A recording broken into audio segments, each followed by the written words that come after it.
रेड9 अपने दर्शकों का हार्दिक स्वागत करता है। रेड9 आज अपने दर्शकों से मुखातिब है विश्व की एक सबसे बड़ी और सबसे गंभीर समस्या को लेके। जैसा कि आज आप जानते होंगे कि आज विश्व हार्ट दिवस है। विश्व हार्ट दिवस जो कि 29 सितंबर को प्रतिवर्ष मनाया जाता है। वैसे विश्व हार्ट दिवस वर्ल्ड हार्ट दिवस की जो परंपरा है ये सन 2000 में शुरू हुई थी, जो पहले सितंबर माह के आखिरी रविवार को मनाया जाता था। इसका उद्देश्य जन सामान्य को हार्ट की बीमारियों के प्रति जागरूक करना होता था, जो कि फिर बाद में 2014 में 29 सितंबर को शिफ्ट कर दिया गया। आज पूरा विश्व, जैसा कि आप जानते हैं, कोरोना महामारी से जूझ रहा है और कोरोना की गंभीर समस्या से पीड़ित है। लेकिन और भी गम है ज़माने में मोहब्बत के सिवा। इसी तरह कोरोना से बड़ी बीमारियां जो अभी मौजूद हैं कई सालों से, जिसके लिए हर दूसरे दिन, हर चौथे दिन हम सुनते हैं कि हमारा कोई परिचित व्यक्ति हार्ट अटैक की वजह से मर गया, तो एक बड़ी गंभीर समस्या है। और उस समय हम लोग चिंतन करते हैं कि काश वो प्रिकॉशन लेता, काश वो ऐसा करता, काश कोई अच्छे डॉक्टर्स के संपर्क में आता, काश उसको समय पर इलाज मिल पाता। ये सारी चिंताएं, सारी दुविधाएं हमारे दिमाग में समय समय पर आती रहती हैं। तो इन्हीं सब चीज़ों को लेके, इन्हीं सब चिंताओं को दूर करने के लिए आज हम आपके समक्ष उपस्थित हुए हैं। और हमारे लिए बड़ा गौरव का विषय है, हमारे लिए और आपके लिए बड़ा अमूल्य क्षण है जो अभी हम टॉक शो करने वाले हैं। इंदौर शहर के सीनियर कार्डियोलॉजिस्ट, हृदय के जो सबसे बड़े बड़े डॉक्टर्स हैं, जिनके केबिन में जब हम मिलने जाते हैं तो 2-3 घंटे पहले तो हमारे नंबर ही नहीं आएंगे, हमको बाहर ही बैठना पड़ेगा। ये सारे सीनियर्स आज हमारे समक्ष उपस्थित हैं और एक जन सामान्य का भलाई करने के लिए, आम जनता के अच्छे स्वास्थ्य के लिए उनकी ये कामना है। इसीलिए कार्डियोलॉजिस्ट सोसाइटी ऑफ इंडिया के सम्मानित सदस्य आज हमारे समक्ष उपस्थित हुए हैं। सबसे पहले मैं आपका सभी से परिचय करा दूं। कार्डियोलॉजिस्ट सोसाइटी ऑफ इंडिया की इंदौर शाखा के अध्यक्ष डॉक्टर जगदीश गुप्ता, जो कि सीनियर कार्डियोलॉजिस्ट हैं। सर नमस्कार। आपका नमस्कार। डॉक्टर विद्युत जैन, सीनियर कार्डियोलॉजिस्ट हमारे समक्ष उपस्थित हैं। सर नमस्कार, आपका स्वागत है। सर इंदौर शहर के सबसे प्रसिद्ध और सबसे पुराने कार्डियोलॉजिस्ट डॉक्टर अरविंद पंचोलिया जी, आपका सर हमारे स्टूडियो में स्वागत है। हमारे दर्शक आपको नमस्कार करते हैं। डॉक्टर बसंत लूनिया जी, सीनियर कार्डियोलॉजिस्ट, सर नमस्कार, आपका स्वागत है हमारे रेड9 स्टूडियो में। नमस्कार, आप सभी को नमस्कार। सर डॉक्टर नितिन मोदी साहब, आपका नमस्कार सर, सीनियर कार्डियोलॉजिस्ट हैं आप इंदौर शहर के। सर आप महान विभूतियाँ जो इंदौर शहर को गौरवान्वित करती हैं, जिनकी वजह से इंदौर शहर हार्ट के इलाज के लिए प्रसिद्ध है। आज हमारा सौभाग्य है कि आप हमारे बीच उपस्थित हैं और हमारे दर्शकों को अपना विशेष अनुभव साझा करेंगे आज हमारे साथ में। तो सर मेरा छोटी सी गुजारिश है, वैसे तो खैर आप लोग ज्ञान के सागर हैं, लेकिन मेरा जो कुछ प्राइमरी क्वेश्चंस होते हैं हार्ट के लिए आप लोगों से साझा, जनता के साथ, हमारे दर्शकों के साथ साझा करना चाहता हूँ ताकि आपके अनुभव से वो भी उपकृत हो सकें। सर सबसे पहले सर मेरा आपसे, डॉक्टर जगदीश गुप्ता साहब, आपसे प्रश्न है कि सर जैसे हार्ट अटैक जो होता है, तो हमको पहले से कैसे पता चलेगा कि हार्ट अटैक हमको आने वाला है, या हमको कुछ इस तरह की लक्षण हमारे शरीर में दिख रहे हैं कि वो हार्ट अटैक हो सकता है या हार्ट में कुछ प्रॉब्लम हो सकती है? ये बराबर है। कोई भी बीमारी आती है तो पहले उसका अपना एक आपको अनुभव कराई जाती है।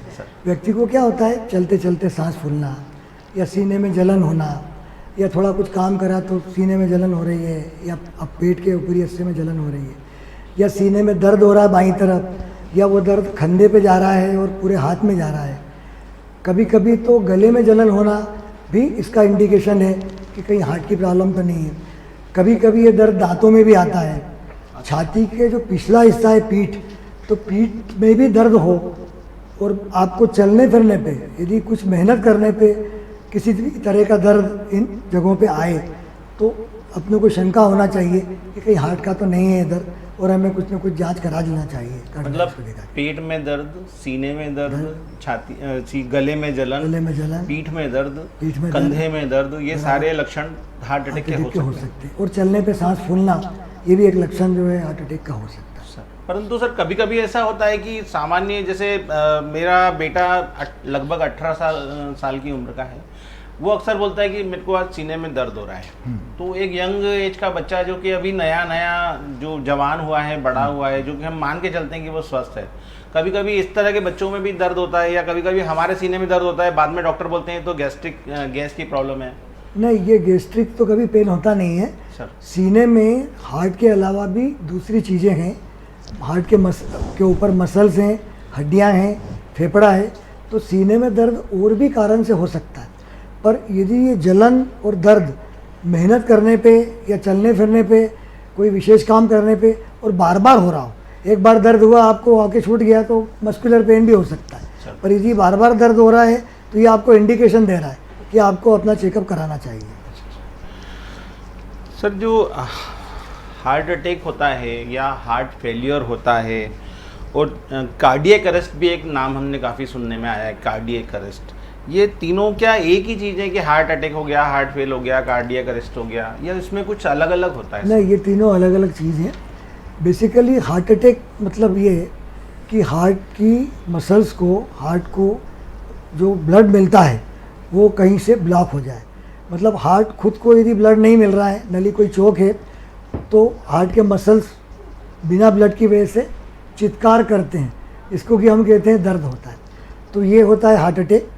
इसमें हार्ट की रुकावट की वजह से, हार्ट की नलियों में थक्का जमने से या कोलेस्ट्रॉल जमने से, हार्ट को कम ब्लड पहुंचने से हार्ट अटैक होता है। मतलब जो हार्ट तक जो खून पहुंचता है वो रुकावट आ जाती है, प्रॉपर मात्रा में नहीं पहुंचता है या बिल्कुल ही पहुंचना बंद हो जाता है, तो वो हार्ट अटैक कहलाता है।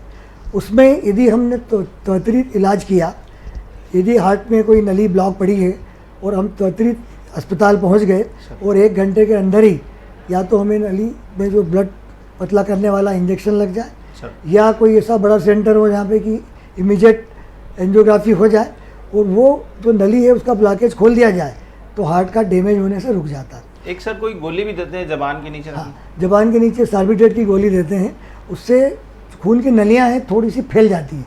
तो नली यदि ब्लॉक है और नली थोड़ी सी चौड़ी हुई तो हो सकता है कि थोड़ा सा रास्ता खुल जाए और हार्ट को ब्लड मिल जाए। तो प्राइमरी इलाज है। सर। अब हम आते हैं हार्ट फेल पे। सर। तो हार्ट फेल जो है वो एक अलग चीज़ है। हार्ट एक्चुअली बेसिकली एक पंप है जिसका काम कि अशुद्ध ऑक्सीजन, अशुद्ध ब्लड को बॉडी में से लेना, फेफड़े में भेजना, फेफड़े से शुद्ध रक्त लेना और वो सारी बॉडी में सर्कुलेट करना।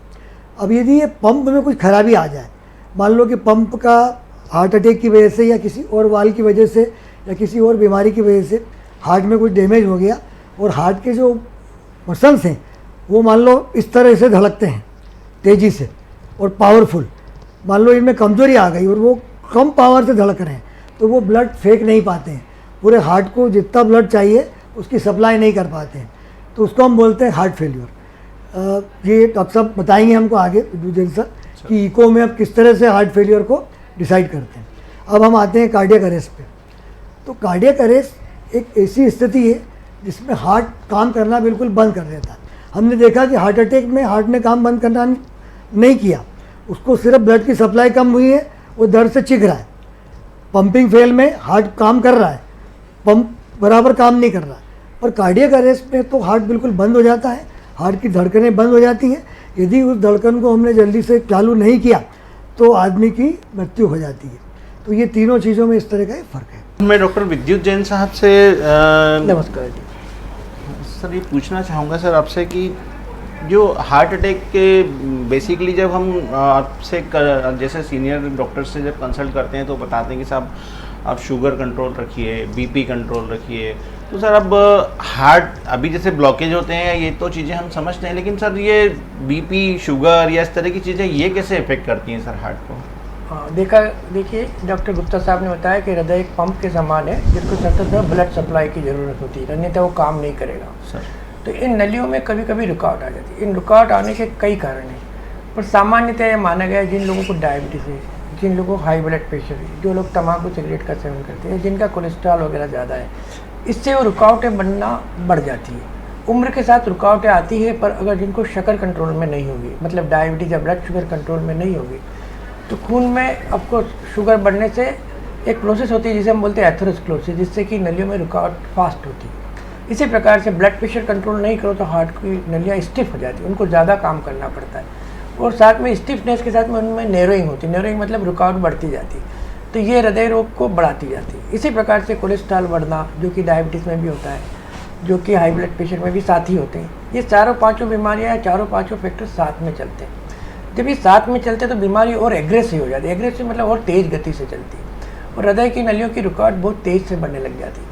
तो अपने हाथ में क्या है? अपने हाथ में ये है, अपन शुगर को अच्छे से कंट्रोल करें, ब्लड शुगर की जो नॉर्मल वैल्यू है उसके आसपास आएँ, डायबिटीज़ के डॉक्टर से समय समय पे मिले, उससे उचित मार्गदर्शन प्राप्त करें और दवाइयों के साथ जिए। इसी प्रकार से ब्लड प्रेशर में भी अच्छे से ब्लड प्रेशर को कंट्रोल करें। ऑप्टिमल ब्लड प्रेशर कंट्रोल क्या होता है वो बताया जाता है। उसके आसपास आपको ब्लड प्रेशर कंट्रोल करने के लिए सामान्य प्रक्रिया है कि लाइफ स्टाइल में मॉडिफाई करें, नमक कम करें, घी तेल कम करें, और दवाइयाँ भी लें ज़रूरत के अनुसार, वो भी डॉक्टर के मार्ग। ये दोनों फैक्टर को अभी कंट्रोल करते हैं तो हमारे हृदय रोगों के इंसिडेंस में काफ़ी कमी आ जाती है। दूसरा, अन्य जो साथ में फैक्टर है जैसे हाई कोलेस्ट्रॉल है या तम्बाकू सिगरेट का सेवन है, इनको भी अपन रोक सकते हैं। ये सब अपने हाथ में है। कुदरत बीमारियां तो देती है, पर कुछ कुदरत के साथ में अगर अपन सहयोग करें तो बीमारियां दूर हो सकती, कम हो सकती, प्रकोप कम हो सकता है। तो तम्बाकू सिगरेट का सेवन न के बराबर होना चाहिए, और कोलेस्ट्रॉल आपका प्रॉपरली कंट्रोल होना चाहिए, बीपी आपका कंट्रोल होना चाहिए, डायबिटीज़ कंट्रोल रहेगा तो हृदय की नलियों में खून के थक्के जमने की शिकायत कम होगी और हृदय का डैमेज कम होगा या टल जाएगा कम से कम। सर हार्ट अटैक के रोकथाम के उपाय क्या हो सकते हैं, ये मैं डॉक्टर बसंत लुनिया साहब से पूछना चाहूँगा। सर जो हार्ट अटैक आता है तो ऐसा हम क्या करें कि उस आए ही नहीं हमको, जैसे सर ने बताया शुगर कंट्रोल करें, बीपी कंट्रोल करें, नमक वगैरह जो भी खाना पीना, वैसे ये क्या पर्याप्त है सर, या कुछ हार्ट अटैक को रोकने के लिए और कोई विशेष हमको कुछ ऐसा करें? बहुत अच्छा सवाल है संजय जी ये आपका, क्योंकि कई सदियों से ये बात चली आ रही है कि prevention is always better than cure. Sir heart की बीमारी के इलाज के लिए हज़ारों नहीं लाखों रुपए खर्च हो जाते हैं, फिर भी हो सकता है कि हार्ट पूरी तरह से अच्छा नहीं हो। सर तो क्यों नहीं इस बीमारी की रोकथाम और बचाव की तरफ ज़्यादा ध्यान दिया जाए।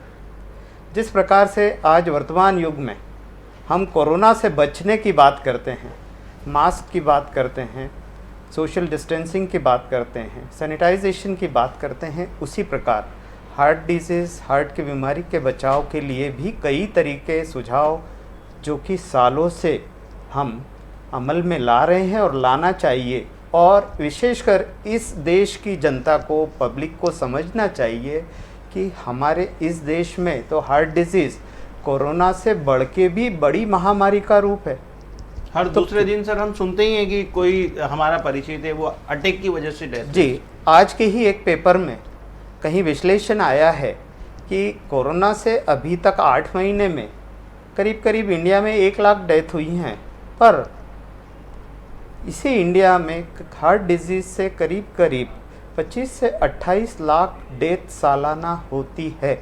ये इतना बड़ा फिगर है जो कि कोरोना से कई गुना ज़्यादा है। तो इसके रोकथाम के बारे में डॉक्टर्स को, कार्डियोलॉजिस्ट को, जनरल पब्लिक को, समाज में सभी को इतना जागरूक होना है कि हमें इस महामारी पर भी कंट्रोल पाना है। तो क्या वो चीज़ है रोकथाम की, कि जैसा कि डॉक्टर विद्युत जैन साहब ने बताया कि ये कारण हैं, तंबाकू का seven, smoking, sugar control, blood pressure control, cholesterol control, मोटापा कंट्रोल, और इसके साथ में एक चीज़ और कहूँगा, टेंशन का कंट्रोल।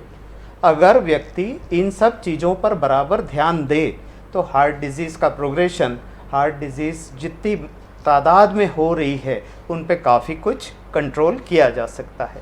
तो कैसे करें? अब ये जो बीमारियां हैं हमारी, ब्लड प्रेशर, डायबिटीज़, कोलेस्ट्रॉल, मोटापा और साथ साथ टेंशन, ये हमारी लाइफस्टाइल से जुड़ी हुई बीमारियां हैं। और लाइफस्टाइल मतलब क्या? हमारा खान पीन, हमारा एक्सरसाइज और हमारा एक मेंटल टेंशन, आदमी कितने टेंशन में जी रहा है, इन सब बातों को कहते हैं कि लाइफस्टाइल आदमी की कैसी सर है। हृदय तो एक मशीन है, जी, तो उसका टेंशन से क्या इफेक्ट, उसका जुड़ाव है? टेंशन एक ऐसी चीज़ है जो हमारे मनोवैज्ञानिक रूप से हमारे बॉडी के केमिकल्स को, जिसको हम एड्रेनलिन या एड्रेनोजेनिक हार्मोन्स कहते हैं, उनको सिक्रीट करता है। और ये हार्मोन्स हमारे हृदय गति को अनियमित करने में, कोलेस्ट्रॉल के डिपोजिशन को बढ़ावा देने में, और अचानक कोई भी, जिसको हम कहते हैं अचानक हृदय में हार्ट अटैक आने में, ये केमिकल्स जो हैं ये मददगार होते हैं। इसलिए टेंशन जो है इस बीमारी का एक पार्ट भी माना गया है। तो सर जैसे आपने बताया टेंशन नहीं पालना, खाने पीने में, एक्सरसाइज का भी इसमें क्या रोल है सर? एक्सरसाइज का बहुत बड़ा role diabetes control, cholesterol control और ब्लड प्रेशर कंट्रोल के लिए होता है। डायबिटीज़ का कंट्रोल, डायबिटीज़ एक ऐसी बीमारी है जिसमें कैलोरीज़ का गणित है। मतलब आप कितनी कैलोरी आपने खाई है, कितनी कैलोरी आपने खर्च की है। व्यक्ति खा तो रहा है दिन भर, पर एक्सरसाइज दिन भर में कुछ नहीं कर रहा है, उसको बर्न नहीं कर रहा है। तो जो एक्सेस कैलोरी हमारे शरीर में जा रही है वो कहीं ना कहीं फैट्स के रूप में, ट्राइग्लिसराइड के रूप में शरीर में जमा होती है और ये हमारे कोलेस्ट्रॉल के लेवल को बढ़ाती है। ऐसे ही जैसे डॉक्टर विद्युत जैन साहब ने बताया कि शुगर की बीमारी एथेरोस्क्लेरोसिस को बढ़ाती है, तो उसी प्रकार से शुगर को अगर कंट्रोल रखा जाए तो एथेरोस्क्लेरोसिस प्रोसेस, मतलब कोलेस्ट्रॉल जमने की जो प्रक्रिया है, उस पर भी कंट्रोल होता है, आगे ब्लॉकेज कम डेवलप होते हैं। तो इसलिए डायबिटीज़ का कंट्रोल जो है बहुत इम्पॉर्टेंट इस बीमारी के लिए माना गया है। ब्लड प्रेशर के लिए भी यही है, और ब्लड प्रेशर का सीधा खान पान से संबंध है नमक से। आज हम बहुत आयत में नमक का उपयोग करने लगे हैं। एक साधारण जीवनचर्या में 6 से 8 ग्राम से ज़्यादा नमक की ज़रूरत नहीं पड़ती है, पर हर परिवार में जब अगर हम ये कैलकुलेट करें कि प्रति व्यक्ति कितना नमक खा रहा है, तो निश्चित रूप से आपको ये मालूम पड़ेगा कि हर व्यक्ति 15 से 20 ग्राम नमक का सेवन रोज़ कर रहा है। क्यों? बाज़ार के नमकीन, अधिक मात्रा में हम स्वादिष्ट भोजन को जो है चाहने लग गए हैं। कहने का तात्पर्य यह है कि जो भोजन हमारे ज़ुबान को अच्छा लगता है, हो सकता है वो भोजन हमारे स्वास्थ्य के लिए अच्छा नहीं है। इसीलिए डायबिटीज़ जो है, हम ये कहते हैं कि डाइट और एक्सरसाइज से बहुत अच्छे से कंट्रोल होती है। अब एक्सरसाइज कौन सी करना, हार्ट के लिए, कोलेस्ट्रॉल के लिए, डायबिटीज़ के लिए? सबसे अच्छा तरीका एक्सरसाइज का जो होता है वो होता है वॉकिंग। हर व्यक्ति को, क्योंकि वॉकिंग एक ऐसी चीज़ है जिसमें किसी के साथ की ज़रूरत नहीं पड़ती है, हर व्यक्ति को प्रतिदिन 35 से 40 मिनट सप्ताह में 5 दिन वॉक के लिए ज़रूर जाना चाहिए। इसके कई फ़ायदे हैं। हमारी कैलोरीज कंज्यूम होती है, शरीर में खून का संचार लगातार बना हुआ रहता है, इससे कोलेस्ट्रॉल डिपोजिशन कम होता है। तीसरी चीज़, हम चलते समय, वॉक करते समय कई बार हम मेंटली रिलैक्स अपने आप को पाते हैं, टेंशन भी दूर होता है। तो एक्सरसाइज, और इसके अलावा एक्सरसाइज से हार्ट की मांसपेशियों को ताकत मिलती है और मजबूत होती है। तो जैसा कहा कि कार्डियक फेलियर वाले मरीज, जिस व्यक्ति का हार्ट अच्छा होगा, मसल्स ताकतवर रहेगी, जो एक्सरसाइज रेगुलर करेगा, उनको छोटी मोटी हार्ट की बीमारी से हार्ट इतनी जल्दी कमज़ोर नहीं होगा। सामान्य जो हम वॉकिंग करेंगे क्या पर्याप्त है? यस, सामान्य वॉकिंग पर्याप्त इसलिए है कि इसमें किसी भी प्रकार के साधन की ज़रूरत नहीं पड़ती है। किंतु जो व्यक्ति आउटडोर गेम्स में विश्वास रखते हैं, football, cricket, tennis, table tennis, वो व्यक्ति अपना वो गेम्स और स्पोर्ट्स जो है ज़रूर उनको जारी रखना चाहिए, जीवन पर्यंत कभी उसको छोड़ना नहीं चाहिए। ये नॉर्मल व्यक्ति के लिए मैं बता रहा हूँ। इसके अलावा साइकिलिंग, स्विमिंग, जॉगिंग, ये भी जो है हम एक्सरसाइज के रूप में इसको मानते हैं। ये भी एक्सरसाइजेस हार्ट के लिए अच्छी मानी जाती है, डायबिटीज़ कंट्रोल के लिए अच्छी मानी जाती है। इसके अलावा बारिश के मौसम में, ठंड के मौसम में जब व्यक्ति घर से बाहर नहीं निकल सकता है, तो घर पर भी एक्सरसाइज कर सकता है। कई लोगों के यहाँ लॉन है, घर की छत है, रूम है, कॉरिडोर है, नहीं तो फिर घर में आदमी पुशअप्स कर सकता है, नॉर्मल आदमी पुशअप्स कर सकता है, स्टैम्पिंग कर सकता है घर पे, किसी की एक्सरसाइज साइकिल होती है तो साइकिलिंग कर सकता है, किसी के पास ट्रेडमिल मशीन होती है ट्रेडमिल कर सकता है, घर में जॉगिंग कर सकता है। कितनी इस देर प्रकार होना से चाहिए सर? ये सारी एक्सरसाइज जैसा कि मैंने आपको बताया, एक मीडियम स्पीड में नॉर्मल आदमी के लिए मीडियम स्पीड पर 30 से 40 मिनट प्रतिदिन एक्सरसाइज करना अच्छा रहता है। आधा घंटा आप अपने जीवन में अपने शरीर के लिए एक्सरसाइज के रूप में देंगे तो आपके हृदय से आपकी दोस्ती बरकरार रहेगी, वो हमेशा आपका हृदय आपके शरीर से दोस्ती निभाता रहेगा, ऐसा डॉक्टर साहब का कहना है। खैर, मेरा अगला प्रश्न डॉक्टर पंचोलिया साहब आपसे है। सर, जो हम लोग जैसे सर ने बताया ब्लड प्रेशर, शुगर, लेकिन सर जो बड़ा एक हम लोग सुनते हैं कि तंबाकू और सिगरेट, शराब, ये सर चीज़ें हार्ट को किस तरह से इफेक्ट करती हैं? तम्बाकू और सिगरेट तम्बाकू और सिगरेट हार्ट को ही अफेक्ट नहीं करती हैं, पर अपने दूसरे अंगों को भी अफेक्ट करती हैं सर। उससे कैंसर की संभावना होती है, मुंह के कैंसर की संभावना, फेफड़े के कैंसर की संभावना, और फेफड़ों में लंबी बीमारियां जैसे अस्थमा, COPD वगैरह, ये जो क्रॉनिक जो डिसीजेज होती है लंग की, वो सब पैदा हो सकती हैं। हृदय के मामले में देखा जाए तो खून की जो हृदय की जो नलियाँ रहती हैं, जैसे कि डॉक्टर गुप्ता ने शुरू में बताया था कि खून की नलियाँ जो हृदय को ही सप्लाई करती हैं, उनकी नलियों में सिकुड़न आने की संभावना बढ़ जाती है। उन नलियों में जमावट की भी शंकाएँ बढ़ जाती है, एथेरोस्क्लेरोसिस जैसे बताया डॉक्टर साहब ने, वो भी बढ़ जाती है। हृदय की जो गति है वो भी अनियमित हो सकती है। हृदय के जो फंक्शन होते हैं पंपिंग का, वो भी अफेक्ट हो सकते हैं स्मोकिंग और टोबैको से। तो चारों ओर से वो टोबैको और स्मोकिंग जो अफेक्ट करते हैं। तो मतलब वो फेफड़ों को जो पंपिंग का जो सिस्टम है वो इफेक्ट, फेफड़े की जो अंदर की जो दीवारें हैं उनको डैमेज करता है, तो उसमें उसका एयर का सप्लाई भी कम होता जाता है। तो क्रॉनिक लंग डिसीज होती रहती है। और ये सिर्फ जो स्मोकिंग कर रहा है उसी को अफेक्ट नहीं करता है, जो उसके पास में बैठा हुआ है वो भी अफेक्ट हो सकता है अगर वो उसका धुआं इनहेल कर रहा है, जिसको हम पैसिव स्मोकिंग बोलते हैं। एक्टिव स्मोकिंग यानी जो कर रहा है वो, और पैसिव स्मोकिंग जो पास में बैठा और इनहेल कर रहा है, वो स्मोकिंग नहीं कर रहा डायरेक्ट, बट वो इनहेल कर रहा है, उसको हम पैसिव स्मोकिंग बोलते हैं।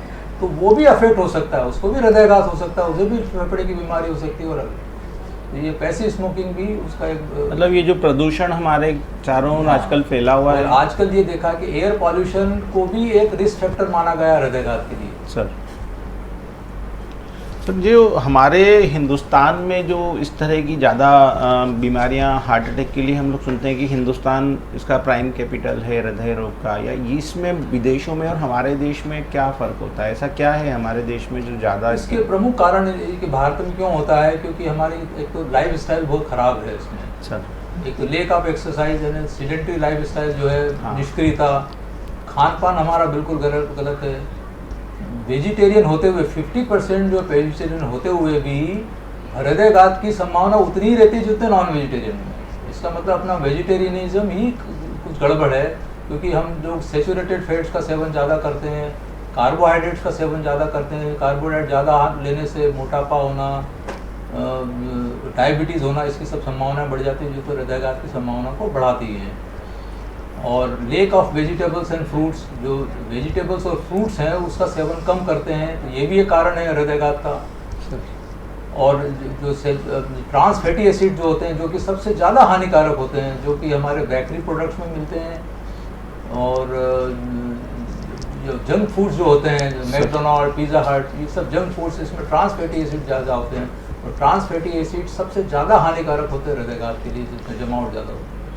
सर आजकल बाज़ार में ऐसा नमक आया कि जिससे बीपी वालों के लिए स्पेशल नमक हो गया, शुगर वालों के लिए स्पेशल शुगर आ गई, या ऑयल देखते हैं तो बोलते हैं ओलिव ऑयल लीजिए, वो आपको विशेष। ये क्या है सर? ये सब मार्केटिंग के तरीके हैं या कुछ इनसे फ़ायदा होता है? जहाँ तक आपने ओलिव ऑयल का भी बताया, इसमें जो कुछ ऑयल रहते हैं जिसमें अनसेचुरेटेड फैटी एसिड ज़्यादा रहते हैं, जिनमें अनसेचुरेटेड फैटी एसिड ज़्यादा होते हैं वो लाभदायक होते हैं, जिसमें सेचुरेटेड फैटी एसिड जो होते हैं वो हानिकारक होते हैं। सर तो ओलिव ऑयल हुआ, सफोला ऑयल हुआ, सनफ्लावर ऑयल हुआ, मस्टर्ड ऑयल हुआ, अपने जैसे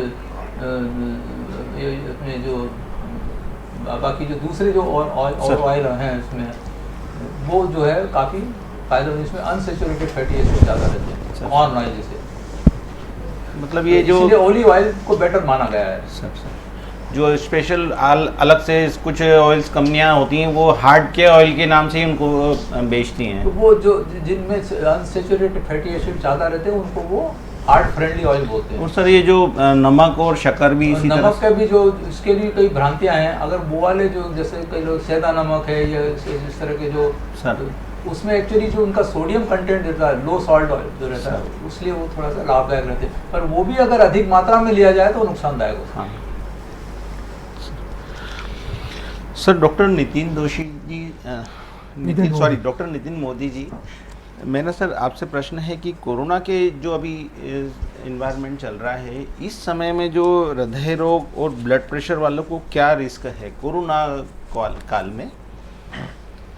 देखिए, जैसा अभी तक हम बात कर रहे थे कि हार्ट की डिसीजेस किन कंडीशन में बढ़ जाती है, अभी कोरोना पेंडेमिक हम बात करें उसकी कि कोरोना पेंडेमिक का हार्ट पर क्या असर होता है।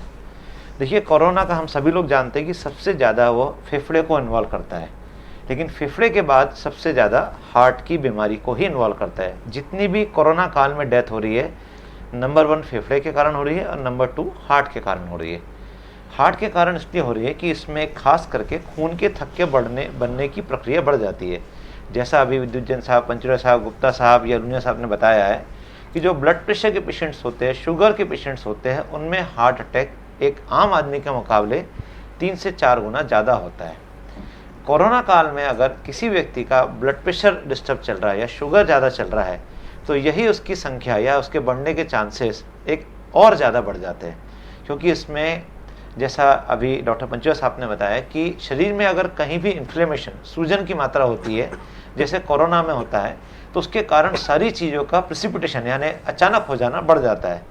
तो अगर कोरोना के साथ किसी का ब्लड प्रेशर बढ़ा है तो उसके हार्ट अटैक के चांसेस, जिसको कोरोना नहीं है ब्लड प्रेशर, उससे ज़्यादा हो जाता है।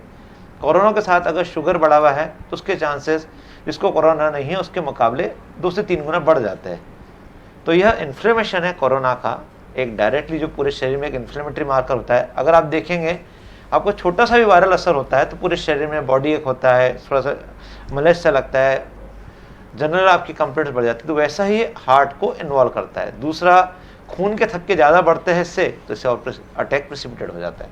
इसलिए कोरोना में हार्ट की केयर जो हमेशा बताते हैं उसके मुकाबले 2 गुना ज़्यादा केयर की ज़रूरत है, क्योंकि आपके चांसेस भी हार्ट अटैक के डबल हो जाते हैं। सर ये जो हार्ट के लिए जो हम लोग एंजियोग्राफी करते हैं, ये एंजियोग्राफी क्यों करते हैं? प्राइमरी एंजियोग्राफी क्या चीज़ होती है? देखिए, अभी तक के हम डिस्कशन कर रहे थे कि हार्ट अटैक क्यों आता है, तो आपने ये जाना अभी तक के कि हार्ट की नसों में अगर जब ब्लॉकेजेस बन जाते हैं, रुकावट हो जाती है चर्बी के जमावट से, तो हार्ट के एक खास हिस्से में खून की सप्लाई कम हो जाती है। इस रुकावट के ऊपर अगर कोई खून का थक्का आकर बैठ जाता है या बन जाता है तो उस पूरे हिस्से की खून की सप्लाई बंद हो जाती है और वह मांसपेशियाँ डेड हो जाती है। इसको अपन आम भाषा में दिल का दौरा या हार्ट अटैक बोलते हैं। हार्ट अटैक में 2 तरीके से ट्रीटमेंट होता है कि एक खून का थक्का खोलने का इंजेक्शन दिया जाता है या दूसरा होता है एंजियोग्राफी की जाती है।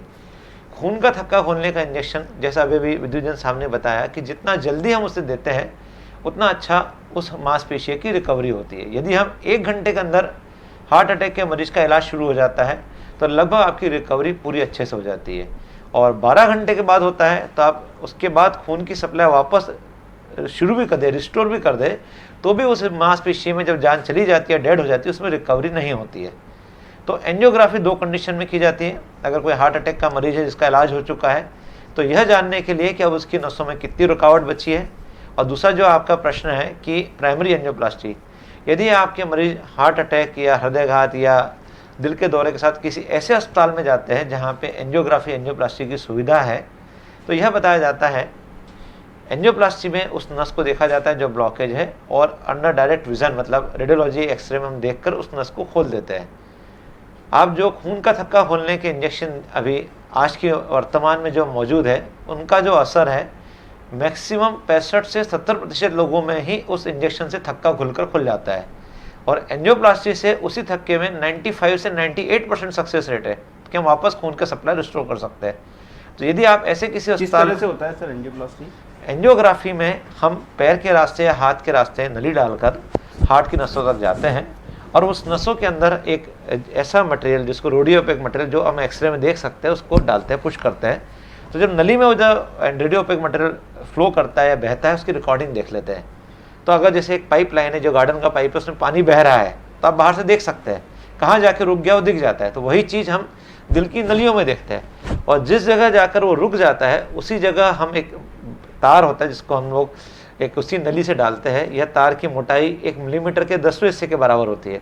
उससे डालकर एक बलून होता है जो मिनिएचर होता है, उसी जगह ले जाकर उसको फुला देते हैं तो वो रास्ता फिर से चालू हो जाता है। इस तरीके से एंजियोप्लास्टी हमारा मेन पर्पस दिल के दौरे या हार्ट अटैक में होता है कि जो खून की सप्लाई रुकी हुई है उसको वापस शुरू किया जाए, या तो खून का थक्का खोलने का इंजेक्शन से या तुरंत एंजियोप्लास्टी करके। इसमें समय सबसे इंपॉर्टेंट होता है।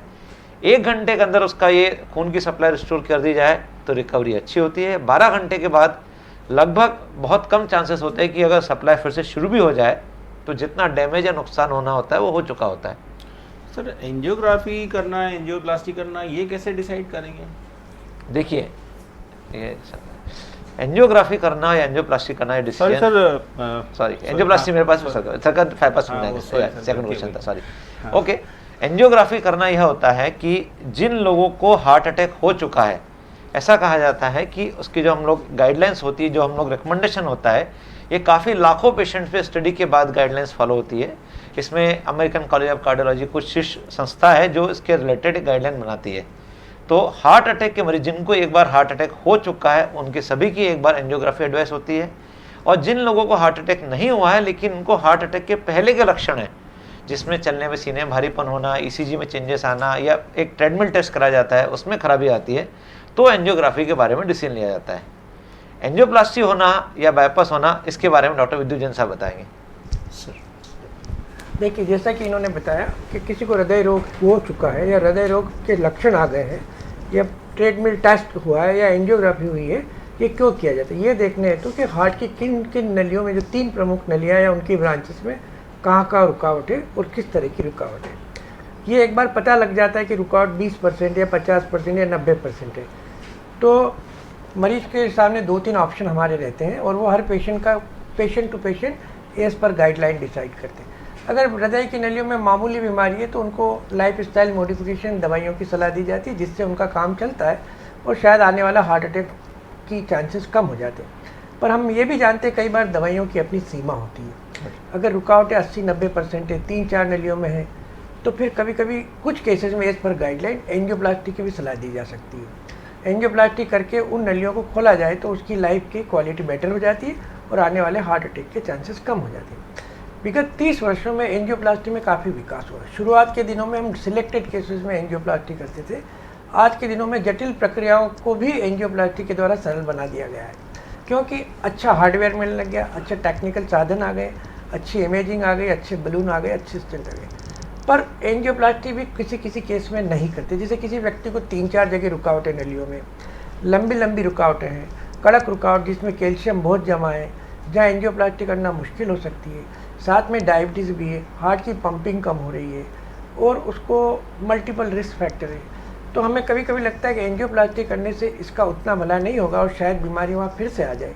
तो इन लोगों में एक दूसरी तरह का इलाज जिसे ऑपरेशन बोलते हैं, जिसे बाईपास मतलब उन्हीं नलियों में फिर से नई नलियाँ जोड़ के, जो हृदय के अंदर, जो छाती के अंदर से ही लेते हैं और जोड़ देते हैं, तो उनको फिर से ज़्यादा ब्लड सप्लाई मिलने लग जाती है। ये ब्लड सप्लाई सालों तक अच्छी रहती है, इससे मरीज की क्वालिटी ऑफ लाइफ बेटर हो जाती है।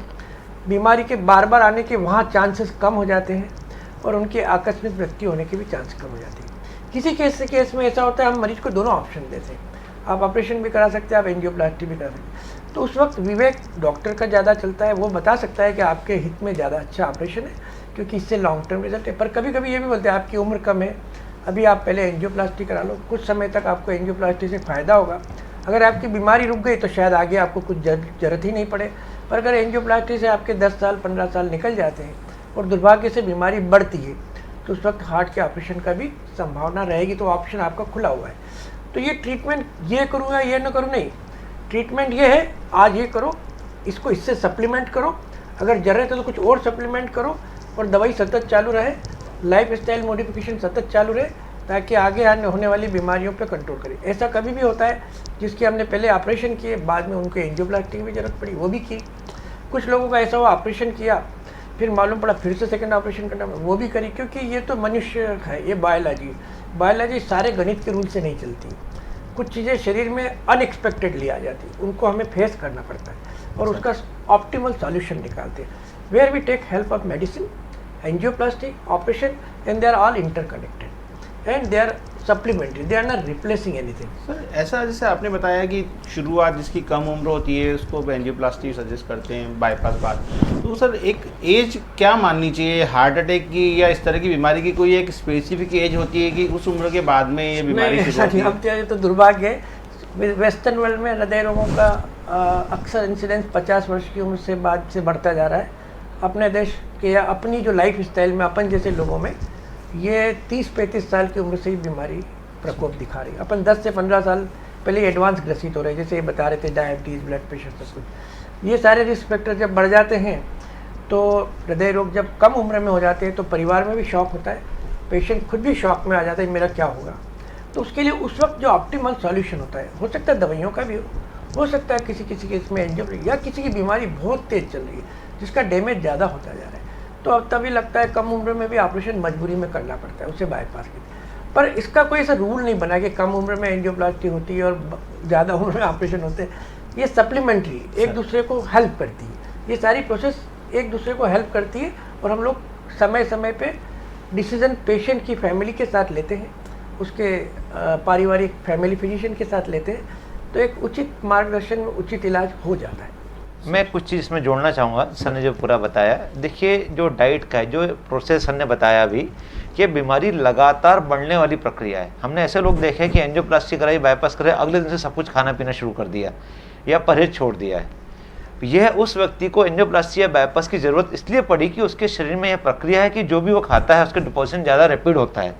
एंजियोप्लास्टी करने से हम जो सबसे ज़्यादा टाइट ब्लॉकेज था उसको ट्रीट किया, उसके शरीर की प्रक्रिया को ट्रीट नहीं किया। नलियाँ तो क्लीन नहीं हुई। तो यह सबसे ज़्यादा जरूरी है कि चाहे आप एंजियोप्लास्टी हो या बाईपास हो, जो भी आपका डिसीजन हो, यह अपनी जगह है, लेकिन जो आपका परहेज है, ये दवाइयाँ है, ये उसका रिप्लेसमेंट नहीं है। हमारी सबसे बड़ी परेशानी आज की तारीख में है कि एंजियोप्लास्टी के बाद आदमी अपना खान पीन, अब तो मेरी प्लास्टी हो गया, मुझे तो सब कुछ खाना है, अब मेरा बाईपास हो गया, अब क्या ज़रूरत है। एक बार किसी व्यक्ति को अगर अटैक आता है या प्लास्टी होती है, बाईपास होता है, तो अगले 5 साल में करीब 25% को फिर से अटैक आने की संभावना रहती है। तो आपको उसके बाद अपनी केयर रूटीन से डबल करनी है, जितना परहेज है उससे डबल करना है, एग्रेसिव करना है। सर गुप्ता साहब, मैं आपसे ये पूछना चाहूँगा कि जैसे सर ने बताया कि भाई एंजियोप्लास्टी हो, बाईपास हो, तो भी एक चांसेस होते हैं फिर से डबल से प्रॉब्लम आने के। हम लोग सुनते हैं सर ट्रांसप्लांट, हाँ। तो क्या सर ऐसा कभी ज़माना आएगा, ऐसा कोई दौर आएगा जब हम लोग बोलेंगे कि सब वो पिंक वाला लगाओ मेरे को हार्ट नया? नहीं, अभी देखिए ये आर्टिफिशियल हार्ट तो अभी बने नहीं है, पर हार्ट ट्रांसप्लांट भी कहाँ किया जाता है, जब हार्ट अटैक के बाद में हार्ट के मसल्स काफ़ी डैमेज हो जाए, हार्ट का पंपिंग पावर काफ़ी कम हो जाए और वह व्यक्ति की उम्र ज़्यादा नहीं हो, 45, 50, 52, 55 की उम्र है, हार्ट काफ़ी डैमेज हो गया है, पंपिंग पावर 15%, 20% रह गया है, उसका एंजियोप्लास्टी और बाईपास सब हो चुका है, उसके बाद भी चूँकि जो हार्ट अटैक में डैमेज हो चुका है, एंजियोग्राफी और एंजियोप्लास्टी उस डैमेज को नहीं सुधार सकती, बाईपास भी उसको सुधार नहीं सकता है। जो शुरू के 6 घंटे में या 1 घंटे में जो खून मिलना चाहिए था हार्ट को, वो नहीं मिला और हार्ट काफ़ी डैमेज हो गया। अब उस व्यक्ति में क्या करें, तो उस व्यक्ति में फिर हार्ट ट्रांसप्लांट का ऑप्शन रहता है हमारे पास, क्योंकि उस हार्ट को तो सुधार नहीं सकते, जितनी हमने दवाइयाँ दे दी, दवाइयों के बाद भी 20%, 15% इजेक्शन फ्रैक्शन है, व्यक्ति की उम्र कम रहे, तो वहाँ हमें फिर हार्ट ट्रांसप्लांट करना पड़ता है। पर हार्ट ट्रांसप्लांट ईजी नहीं है, मिलते नहीं है हार्ट, और अभी 3D और ये सब जो चल रहा है कि आर्टिफिशियल हार्ट बनाए, तो अभी तो सब प्रोसेस में है और कब क्या आएगा कोई नहीं जानता। मतलब सुनते रहते हैं ना सर, हम लोग अखबारों में पढ़ते रहते हैं कि नई नई इन्वेंशन हो रही है, इस तरह की कोई खोज हो रही है, ऐसा हो गया वैसा हो गया, बड़ा अखबार पढ़ के बड़े उत्साहित हो जाते हैं हम कि चलो एक नई कोई इलाज आ रहा है। बराबर है। तो सर ये मतलब हमारे जीते जी आएगा है? हो सकता है। टेक्नोलॉजी अभी इतनी फास्ट डेवलप हो रही है कि हो सकता है आगे आने वाले 5 सालों में कृत्रिम अंग सारे आर्टिफिशियल बना लिए जाएं, किडनी क्या, लीवर क्या, हार्ट क्या, ब्रेन का तो अपन छोड़ दें, सर पर बाकी लोग चीज़ों का तो लगता है कि कुछ भी हो सकता है। आर्टिफिशियल हार्ट कुछ हद तक सफल है और कुछ मौजूद भी है और कुछ अवेलेबल, पर प्रॉब्लम क्या है उनमें कंटिन्यूस पावर देने की। नंबर 2 उनके वो आर्टिफिशियल वॉल जो लगाए जाते हैं, पावर इलेक्ट्रिकल पावर देना पड़ता है। आर्टिफिशियल हार्ट पिछले 20 साल से अवेलेबल है, बैटरी वगैरह कुछ लगाते हैं। हाँ, पर वो क्या है कुछ 15 दिन चलते हैं, कुछ 6 महीने चलते हैं, कुछ उनकी रिचार्जिंग करो तो उनकी कई सारी समस्याएं जिनको प्रतिवर्ष सुधारा जा रहा है। तो कुछ चीज़ें तो हाथ में आ चुकी है, पर अभी काफ़ी दूर की मंजिल है जिसको हमें तय करना है और करेंगे और निश्चित होगा दिन जैसे आएगा। सर जैसे इकोकार्डियोग्राफी जो हम लोग करते हैं हार्ट के लिए, जो बेसिकली प्राइमरी स्टेज पे, उससे क्या पता लगता है सर? इकोकार्डियोग्राफी को अगर अपन कॉमन भाषा में बोलते हैं तो हार्ट की सोनोग्राफी। सर। सोनोग्राफी सब समझते हैं। तो सोनोग्राफी मतलब क्या, अल्ट्रासाउंड वेव से हार्ट के अंदर के स्ट्रक्चर को बाहर से ही पता लगा लीजिए, न मतलब नॉन इन्वेसिव, बिना कोई नुकसान करे हार्ट के अंदर की फंक्शनिंग की जानकारी प्राप्त करना। तो हार्ट में प्रमुख चीज़ें क्या होती है, हार्ट के 4 वाल होते हैं, हार्ट के 4 चेम्बर होते हैं। तो ये देखते हैं कि वाल बराबर खुल रहे हैं कि नहीं, चेम्बर बराबर साइज में है कि नहीं, इन चेम्बर के बीच में छिद्र तो नहीं हो गया, इनकी बनावट जन्मजात कोई हृदय रोग तो नहीं जिसमें नलियाँ इधर से उधर जुड़ गई। ये पता लगाने के लिए अल्ट्रासाउंड ऑफ द हार्ट या इकोकार्डियोग्राफी, इसको दूसरी भाषा में बोलते हैं, बहुत सरल टेस्ट है, 5 से 10 मिनट में हो जाता है।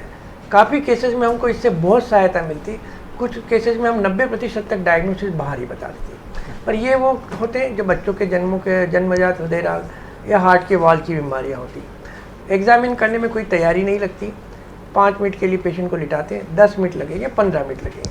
वो बाहर से हृदय के अंदर की संरचना, उसके फंक्शनिंग के बारे में, हार्ट की पंपिंग कितनी है, हार्ट के कौन से हिस्सों में ब्लड सप्लाई की कमी आने से हार्ट का डैमेज हो गया, जिसे इजेक्शन फ्रैक्शन बोला जाता है कॉमन भाषा में।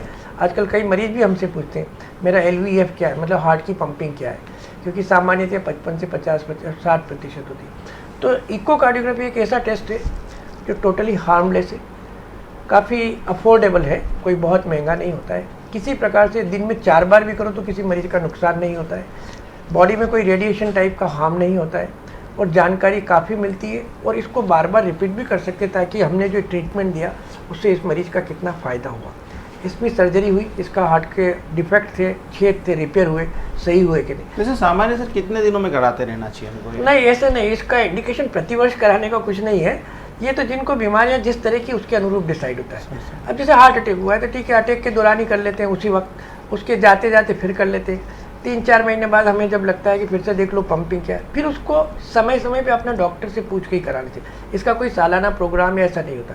अब जैसे किसी का हृदय के वॉल की बीमारी है और उसको हम ऑपरेशन नहीं कर रहे तो हम उसको जरूर बोलेंगे भाई अभी तुम इंतज़ार करो, साल में 1 बार इकोकार्डियोग्राफी करा लें, ये अलग चीज़ होगी। अब जैसे बच्चों का जन्मजात हृदय रोग है, उसका आपने अच्छा ऑपरेशन कर दिया, फिर भी आपके मन में शंका है तो उसको ऑपरेशन के डिस्चार्ज के टाइम फिर से देख लेंगे, 1-2 महीने बाद फिर देख लेंगे, 6-8 महीने बाद लगा ये सब सुरक्षित है, इसको बोलेंगे अब कुछ ज़रूरत नहीं। तो ये विवेक के अनुसार ही हो।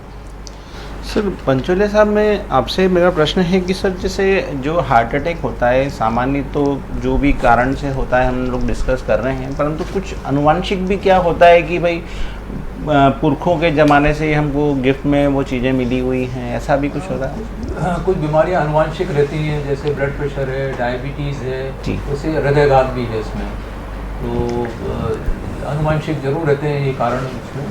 और कई लोगों को जैसे जिनके कोलेस्ट्रॉल की कुछ ऐसी बीमारियां रहती हैं जिसमें हाई कोलेस्ट्रॉल बनता रहे, अंदर कुछ मैन्युफैक्चरिंग डिफेक्ट रहते हैं जिसके कारण हाई कोलेस्ट्रॉल रहता है, तो वो भी फैमिली में रहते हैं इसमें, तो जो बच्चों में भी आ जाते हैं। और कुछ बच्चों में हाई कोलेस्ट्रॉल की बीमारियां भी हो जाती हैं, बच्चों में हाई कोलेस्ट्रॉल की वो डिफेक्ट के कारण, तो उसमें जो हृदयघात की संभावना है। मतलब यदि हमारी पास्ट हिस्ट्री फैमिली की ये है कि कोई सीनियर को अटैक आया है हमारे फैमिली में, तो हमको विशेष ध्यान रखना विशेष पड़ेगा। ध्यान रखना पड़ेगा, तो शुरू से ही उनका लाइफस्टाइल मॉडिफिकेशन को अपनाना पड़ेगा। सर इसके अलावा भी जैसे सर हार्ट, ये तो अटैक हुआ या फेलियर हुआ, इसके अलावा भी सर हार्ट की कुछ बीमारियां होती हैं जो जैसे वॉल हार्ट का होता है वो ख़राब हो जाता है, या कोई बच्चों में कई बार हम सुनते हैं कि उस बच्चे के हृदय में छेद है, इस तरह की काफ़ी चीज़ें सुनने में आती थी। पहले तो ऐसा सुनते थे कि हम वो यदि हृदय में छेद हो तो बेंगलोर या चेन्नई वहाँ इसका ट्रीटमेंट होगा, तो ये क्या चीज़ है सर? हृदयघात जो होता है जो खून की नलियों से होता है, जो हम जो डिस्कस कर रहे थे देर से, पर हृदय की कुछ और भी बीमारियां होती हैं, जैसे आपने बताया कि हृदय के वॉल की खराबी, जिसमें उसमें सिकुड़न आ जाना, उसका लीकेज हो जाना, और उसका जो सबसे बड़ा कारण होता है वो रोमेटिक हार्ट डिसीज़ होता है। हालांकि उसका प्रकोप रोमेटिक फीवर होता है, स्ट्रेप्टोकॉकल एक ऑर्गेनिज्म होता है ऑर्गेनिज्म, उसके कारण जो है हृदय के में इन्फेक्शन होने से वहाँ पे वॉल्व पर सिकुड़न हो जाती है या वहाँ पर लीकेज हो जाता है। हालांकि उसका प्रकोप अब धीरे धीरे कम होता जा रहा है भारत में, क्योंकि एंटीबायोटिक आजकल ओवर द काउंटर भी मिलने लग गई है, तो रेगुलर लोग बाग एंटीबायोटिक खाते रहते हैं तो प्रकोप उसका कम होता जा रहा है। अच्छा। तो एक तो ये हुआ रोमेटिक हार्ट डिसीज़ के कारण वॉल्व की खराबी आना। जन्मजात दो बच्चों में जैसे छेद रहना उसमें, या फिर नलियों का इधर उधर उलट पलट होना, ये भी हो सकता है। फिर हार्ट की जो मांसपेशियाँ रहती हैं उसकी भी कुछ बीमारियाँ रहती हैं, जिसे हम कार्डियोमायोपैथी बोलते हैं। हार्ट वॉल्व ठीक है, हार्ट की नलियाँ ठीक है, पर उसकी जो दीवार है वही कमज़ोर है, तो उसमें फिर हार्ट का पंपिंग कम होने लगता है और हार्ट फेलियर होने लग जाता है, तो वो भी होता है। और ख़ासकर वो वायरल डिसीज़ से ज़्यादा हो जाता है। तो कुछ हार्ट की इस तरह की जो बीमारियां हैं जिसके कारण उनमें हार्ट का फेलियर, हार्ट का पंपिंग कम होना और हार्ट की गति अनियमित हो जाना, ये सब संभावनाएं हो सकती हैं। एक सर मैंने सुना है कि हार्ट यदि नॉर्मल साइज से बड़ा होता है तो भी कुछ प्रॉब्लम होती है। इसी को हम कार्डियोमायोपैथी बोलते हैं। हार्ट की मांसपेशियां अगर वीक हो तो हार्ट जो है फैलने लगता है। सर हार्ट अटैक के बाद में भी अगर हार्ट अटैक का प्रॉपर इलाज न हो पाए समय पे तो हार्ट की मांसपेशियां फैलने लगती हैं, और उसको भी हम कार्डियोमायोपैथी बोलते हैं, पर वो इसकी भी कार्डियोमायोपैथी बोलते हैं उसमें कि खून की नली में दौरा कम होने के कारण हार्ट की मांसपेशियां जो कमज़ोर हो गई वो फैलने लगती है। जैसे पंचुलिया साहब ने बताया सर कि मायोकार्डाइटिस मतलब हार्ट के मसल वायरल डिजीज़ में भी ख़राब हो जाते हैं, तो कोरोना में भी इस तरह के केसेस रिपोर्टेड हैं कि कोरोना वायरस की वजह से हार्ट के ईसीजी में चेंजेस आ रहे हैं, और देखा गया कि हार्ट अटैक ना होते हुए हार्ट के जो मसल हैं वो वायरस ने डायरेक्ट डैमेज कर दिए। और भी वायरल फीवर में, डेंगू में भी कुछ केसेस रिपोर्ट हुए हैं। तो इस तरह के जो वायरल फीवर हैं वो हार्ट के मसल्स को डैमेज कर देते हैं। अभी जो चाइना की रिपोर्ट जो शुरुआत के दौर में आई थी यहाँ से कोरोना से रिलेटेड, वो है अमेरिका से रिपोर्ट आई थी। उसमें कई पेशेंट्स में हार्ट की मांसपेशियां डैमेज, जिसको मायोकार्डाइटिस बोलते हैं, वो कोरोना से हुए थे। सर जैसे डॉक्टर लूनिया साहब, मैं आपसे सर पूछना चाहूँगा कि जैसे अभी कुछ मेरे परिचित हैं, मतलब काफ़ी कम उम्र में उनको जिस तरह की चीज़ें प्रॉब्लम्स आई, जैसे हमारे एक मेरे केबल ऑपरेटर मित्र नागदा में बबलू सोनी जी करके थे, या अभी मोरसली गली सर हमारे अभी 2 दिन पहले एक 30 साल का युवक जो कि बाकायदा जिम जाता था, एक्सरसाइज करता था, अच्छी मतलब एक तरह से अच्छी पहलवानी करता था, उसको परसों अटैक की वजह से डेथ हुई। तो सर ये मतलब जो खान पीन पे मतलब पता नहीं उसका कंट्रोल था नहीं, लेकिन एक्सरसाइज रेगुलर करते थे, जो नॉर्मल थे, जिनका शरीर का वजन बहुत 50 किलो 70 किलो के एवरेज में था, वो भी सर इस तरह की प्रॉब्लम्स उनको आ गई हैं। क्यों होता है सर? और भी अभी एक द्वारकापुरी में मेरे केबल ऑपरेटर मित्र हैं, अभी की बात है, मैंने कई केसेस इस तरह के देखे हैं। देखिए संजय जी, जैसा आपने बताया और इस तरह के हादसे होते हैं, यंग एज में हार्ट अटैक से डेथ होना, इसके 2-3 खास विशेष कारण जो होते हैं। क्या व्यक्ति तंबाकू का सेवन या स्मोकिंग करते आ रहा है, ऐसे व्यक्तियों में अचानक हार्ट में खून की नलियों में अचानक खून का थक्का जम जाता है बिना ब्लॉकेज के, और वो जो थक्का जमता है वो हार्ट की खून की नली को चोक कर देता है, उससे हार्ट की मांसपेशियाँ डैमेज होती है और व्यक्ति को कार्डियक अरेस्ट होकर अचानक मृत्यु हो जाती है। एक कारण तो ये हुआ। दूसरा कारण ये हुआ, कहीं ना कहीं हेरिडिटरी या जेनेटिक्स उसके परिवार में हार्ट डिजीज़ की है, और उसकी अनियमित जीवन शैली के कारण कोई छोटा मोटा ब्लॉकेज है अंदर, और वो ब्लॉकेज किसी स्थिति परिस्थितिवश अचानक वो ब्लॉकेज कंप्लीट टोटल ब्लॉकेज में परिवर्तित हो सकता है और अचानक हार्ट अटैक आ सकता है। और तीसरी चीज़ जो होती है, कई बार कोई कारण नहीं नज़र आता है कि व्यक्ति को ये हार्ट अटैक क्यों आया, अचानक खून की नली चोक हुई। जब एंजियोग्राफी करते हैं तो मालूम पड़ता है कि भाई हार्ट अटैक तो हुआ था पर खून की नली भी खुली हुई है। तो ऐसे व्यक्ति में भी मिलते हैं जहाँ कभी कभी कोई कारण नहीं मिल पाता है। कहने का तात्पर्य ये है कि आज की तारीख में हमें कुछ जो हार्ट अटैक के कारण हैं, कुछ तो हमें मालूम है कि हम इनको ठीक कर सकते हैं, इनको मॉडिफाई कर सकते हैं, जैसे कि डायबिटीज़, ब्लड प्रेशर, कोलेस्ट्रॉल, मोटापा। पर कुछ चीज़ें और स्मोकिंग ये भी रोकी जा सकती है। पर कुछ चीज़ें जो हमारे हाथ में नहीं हैं वो है हेरिडिटरी, जेनेटिक्स। ये चीज़ें हमारे हाथ में नहीं हैं और उस कारण से अगर किसी को अचानक कोई तकलीफ़ हो रही है तो उसके रोकथाम के लिए अभी वर्तमान में इस समय कोई कुछ तरीके नहीं आए हैं। यहाँ पर एक चीज़ का मैं विशेष और उल्लेख, जैसा आपने बताया कि मैं करना चाहूँगा कि ये हमारे खान पीन की जो हैबिट है कि जिससे हमारा हार्ट अच्छा रहे, कोलेस्ट्रॉल कम रहे, तो व्यक्ति के जीवन शैली में खान पीन की क्या क्या ऐसी चीज़ें जो हैं होना चाहिए जो कि उसके आहार को व्यवस्थित रख सकती है, जिसको कह सकते हैं कि भाई उसका आहार जो कहते हैं पौष्टिक हो और हार्ट फ्रेंडली हो। तो वो आहार की गिनती में मैं आपको कुछ यहाँ पर आइटम्स बताना चाहूँगा। जैसे कि अनाज, खड़ा अनाज, साबुत अनाज हमेशा हार्ट और डायबिटीज़ के लिए अच्छा माना गया। मतलब कि मूंग, मोठ, चना या गेहूं ही कहें अगर, तो दलिया, रवा, मैदा इस फॉर्म में लिया जाए तो उसको अच्छा माना जाता है, बजाय कि एक रिफाइंड आटा या मैदा जो है हमारे भोजन में हो। दूसरी चीज़, फ्रूट्स, वेजिटेबल हमारे शरीर में अगर नियमित रूप से अगर जाते हैं तो वो हमारे कोलेस्ट्रॉल को कम करने में, हार्ट डिजीज़ से बचाव करने में काफ़ी फ़ायदा करते हैं।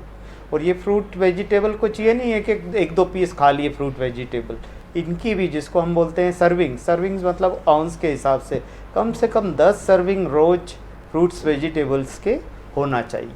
तीसरी चीज़, ऑयल का, जैसे डॉक्टर पंचोलिया साहब ने बताया कौन सा ऑयल, कौन सा घी हमारे लिए खाना अच्छा होता है, तो हार्ट के हिसाब से जो हार्ट फ्रेंडली ऑयल है वो, जैसे पंचोलिया साहब ने बताया, कैनोला ऑयल और दूसरा ऑलिव ऑयल, ये तो अच्छे माने ही जाते हैं। इसके अलावा सफोला, सनफ्लावर ऑयल, सोयाबीन भी जो है ठीक होता है, ग्राउंडनट ऑयल भी जो है इतना ख़राब नहीं है, हार्ट फ्रेंड जो है उसके हिसाब से ठीक है।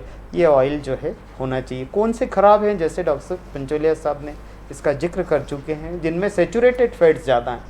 आज की तारीख में ये बाज़ार के नमकीन, जो नमकीन है लगातार वो तेल खोलता रहता है, उससे जो उसके जो अनसेचुरेटेड फैट्स हैं वो सेचुरेटेड फैट्स में कन्वर्ट हो जाते हैं और वो नमकीन आजकल खाने में चलन बहुत बढ़ गया। कचौरी, समोसे नाश्ते में बहुत जो है अधिक मात्रा में उपयोग होने लगे हैं। हर घर में ये चीज़ देखी जा सकती है। तो इनमें सब सेचुरेटेड फैट्स होते हैं। मतलब वो बार बार उसका उपयोग करते हैं बार तेल का। और दूसरा जिसको हम कहते हैं वेजिटेबल घी, वेजिटेबल घी मतलब ऑयल को घी बनाना। तो वेजिटेबल घी में भी सेचुरेटेड फैट्स काफ़ी होते हैं, ट्रांस फैट्स काफ़ी होते हैं, बेकरी आइटम। तो इन चीज़ों पे रोक लगना चाहिए। कुछ लोग कई बार हमसे कहते हैं कि भाई सब्जियों में कौन सी अच्छी है। हरी पत्तीदार सब्जियां, रेशेदार सब्जियां जो होती है अच्छी मानी जाती हैं। इसके अलावा बैंगन अच्छी मानी जाती है हार्ट डिजीज़ में, भिंडी अच्छी मानी जाती है हार्ट डिजीज़ में। ड्राई फ्रूट्स में बादाम, अखरोट, मूंगफली अच्छी मानी जाती है। मूंगफली खाने का मतलब ये नहीं है कि तली हुई मूंगफली नमक के साथ खाई जा रही है, वो गलत है। मूंगफली, सादी मूंगफली, कच्ची सीखी हुई मूंगफली। सर इंदौरी तो मतलब इस हिसाब से इंदौर में थोड़ा हार्ट की प्रॉब्लम ज़्यादा होगी जी। तो इस प्रकार से खान पीन का परिवर्तन अगर रखा जाए तो ये जो कहते हैं कि अचानक ब्लॉकेज डेवलप हो गए, अचानक व्यक्ति को हार्ट अटैक आ गया, इसमें हो सकता है कि शायद ये प्रक्रिया यंग एज से चालू हो जाती है ब्लॉकेज वाली। और अगर यंग एज में ही इस प्रक्रिया को रोका जाए, इस पर कंट्रोल किया जाए, तो ये चीज़ जो आपने, जो उदाहरण आपने पेश किए कि भाई ये यंग एज में ऐसा क्यों हुआ, उन कारणों पे अगर ध्यान दिया जाए अगर उस पर, तो उस पर कंट्रोल उस पर किया जा कुछ भी कारण हो सकता है, स्पेसिफिक नहीं कह सकते उसके लिए। यूजुअली क्या होता है यंग एज में भी, जिस सडन कार्डियक अरेस्ट जैसे हुआ, आपने बताया कि अचानक हुआ, पर उनको कुछ ना कुछ पहले थोड़ा सा हिंट तो देती है बॉडी। जलन हो रही है सीने में, ठीक है साहब आज जलन हो रही है, एक एसिडिटी की गोली खा ली, फ़ोन पे बोला अरे डॉक्टर साहब मेरे को एसिडिटी हो रही है, कोई गोली लिखा दें। तो सीने में जलन जो हो रही हैं या पेट में जलन हो रही हैं और ये सिम्टम आपको बार बार आ रहे हैं, गले में जलन हो रही है और आप इसकी तरफ से लापरवाह हैं, और यदि आपने चेक नहीं कराया तो इस तरह की सडन घटना, दुर्घटना कभी भी घट सकती है। एक बार जलन हुई ठीक है, पर यदि आपको बार बार जलन हो रही है, चलने फिरने में जलन हो रही है और आप इसको एसिडिटी मान के चल रहे हैं, तो ये वाकई में खतरे वाली बात हो सकती है। सर अभी एक रिसेंटली मेरे एक मित्र को हमारे केबल ऑपरेटर व्यवसाय से जुड़े हुए थे, यहीं इंदौर के रहने वाले थे Pintu.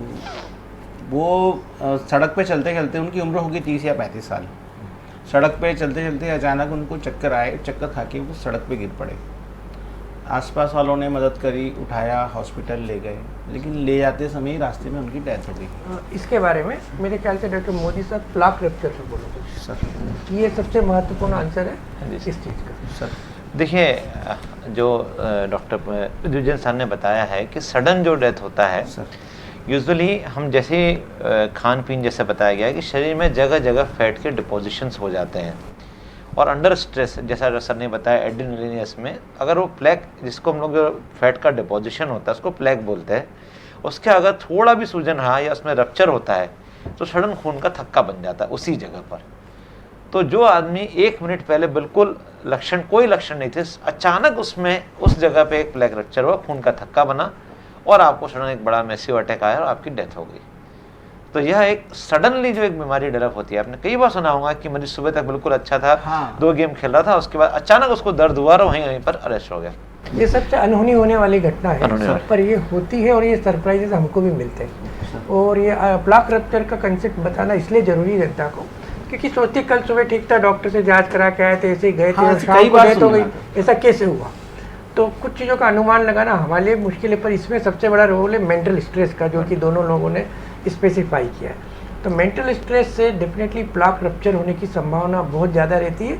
Of course uncontrol diabetes, blood pressure, तम्बाकू, सिगरेट वो तो है ही, पर मेंटल स्ट्रेस का रोल जो सब लोगों ने बोला है वो काफ़ी महत्वपूर्ण है। और प्लाक रप्चर हम लोगों को भी धोखा देता है, मतलब धोखा देने का मतलब पेशेंट आ रहे हैं ठीक है, कुछ समय बाद हमें लगता है तो सीरियस हो गया, तो ये सही बात है। सर ऐसी परिस्थितियां कभी कभी जब हम लोग देखते हैं सड़क पे चलते हुए अचानक कोई हमारे परिचित हुआ, या हमारे घर में अचानक किसी को कोई प्रॉब्लम हो गई, या अचानक से इस तरह की जब कई परिस्थितियां होती हैं, तो हम लोग उस समय प्रिकॉशन क्या दें, या बेसिकली जो एक उसी समय क्या उपचार दें उनको? उसी समय हमको आप बताइए। CPR करना चाहिए, कार्डियोपल्मोनरी रिससिटेशन। मीन्स हर व्यक्ति को ये चीज़ आना चाहिए कि यदि कोई व्यक्ति अचानक हार्ट अटैक आया और वो गिर गया, बेहोश हो गया, उसमें जान है या नहीं है, तो उसको हम अस्पताल तक कैसे पहुँचाएँ, किस तरह से पहुँचाएँ? तो उसके लिए हमको CPR, कार्डियोपल्मोनरी रिससिटेशन, वो करना आना चाहिए।